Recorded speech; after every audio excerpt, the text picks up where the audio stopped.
അതുപോലെ when is the fever dangerous, പനിയെ dangerous ആയിട്ട് നമ്മളിപ്പോൾ കാണണം കുട്ടികളിൽ, എസ്പെഷ്യലി ഇൻഫൻസിൽ, അതിൽ തന്നെ 3 മാസത്തിൽ കുറവ് പ്രായമുള്ള കുട്ടികളിൽ എല്ലാ പനിയും നമുക്ക് ഡേഞ്ചറസ് കാറ്റഗറിയിൽ ഉൾപ്പെടുത്താം. അത്തരം പനി നമ്മൾ ഒരിക്കലും സീരിയസ് ആയിട്ട് കാണരുത്. എത്രയും പെട്ടെന്ന് ഒരു ഡോക്ടറുടെ കൺസൾട്ടേഷൻ എടുക്കേണ്ടതാണ്. അതുപോലെ ഇമ്മ്യൂണോ കോംപ്രമൈസ്ഡ് ആൾക്കാർ, അതായത് ഇപ്പോൾ ഈ എന്തെങ്കിലും ഓർഗൻ ട്രാൻസ്പ്ലാന്റേഷൻ, ലിവർ ട്രാൻസ്പ്ലാന്റേഷനോ അതുപോലെ റീനൽ ട്രാൻസ്പ്ലാന്റേഷനോ ഇതൊക്കെ കഴിഞ്ഞിട്ട് ഇമ്മ്യൂണിറ്റി ഡ്രഗ്സ് കാരണം കുറച്ച് വെക്കുന്ന പേഷ്യൻസ് ഉണ്ടാവും. അതുപോലെ HIV പേഷ്യൻസ് ഉണ്ടാവും.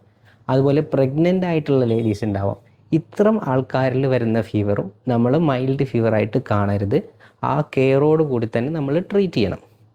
അതുപോലെ ഈ പനിയുടെ കൂടെ തന്നെ dangerous signs like breathing difficulty, അതുപോലെ നിർത്താതെയുള്ള വോമിറ്റിങ്, അതുപോലെ നല്ല ബോഡി പെയിൻ വിത്ത് ഷിവറിങ്, പിന്നെ നമുക്ക് പ്രത്യക്ഷത്തിൽ ഫോക്കസ് കാണുന്ന, ഇപ്പോൾ ഈ ചിലരിൽ എൽഡർലി ആൾക്കാരിലേക്ക് സെല്ലുലൈറ്റിസ്, അതായത് കാലിൽ പഴുപ്പ് വന്ന് റെഡ്നെസ് ഒക്കെ വന്നിട്ട് കാണുന്ന പനി, ഇത്തരം പനിയൊക്കെ നമ്മൾ സിമ്പിളായിട്ട് എടുക്കരുത്.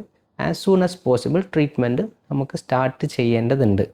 അതുപോലെ ട്രീറ്റ്മെൻറ്റ് ഇനിയിപ്പോൾ മൈൽഡ് ഫീവർ ആണെന്നുണ്ടെങ്കിൽ, ഒരു ഹെൽത്തി അഡൾട്ടാണ്, ചെറിയൊരു ഫീവറേ ഉള്ളൂ, അതിൻ്റെ കൂടെ സഹിക്കാൻ പറ്റാത്ത ബോഡിയിൽ പെയിനോ വേറെ സിംറ്റംസോ അങ്ങനെയൊന്നും ഇല്ല എന്നുണ്ടെങ്കിൽ നമുക്ക് ഈവൻ പാരസ്റ്റമോളിൻ്റെ പോലും ആവശ്യമില്ല. നമുക്ക് സപ്പോർട്ടീവായിട്ട് ഗുഡ് ഹൈഡ്രേഷൻ, നന്നായിട്ട് വെള്ളം കുടിക്കാം, റെസ്റ്റ് എടുക്കാം, അതുപോലെ നമ്മൾ ഡേ ടു ഡേ ആക്ടിവിറ്റീസൊക്കെ കണ്ടിന്യൂ ചെയ്യാം.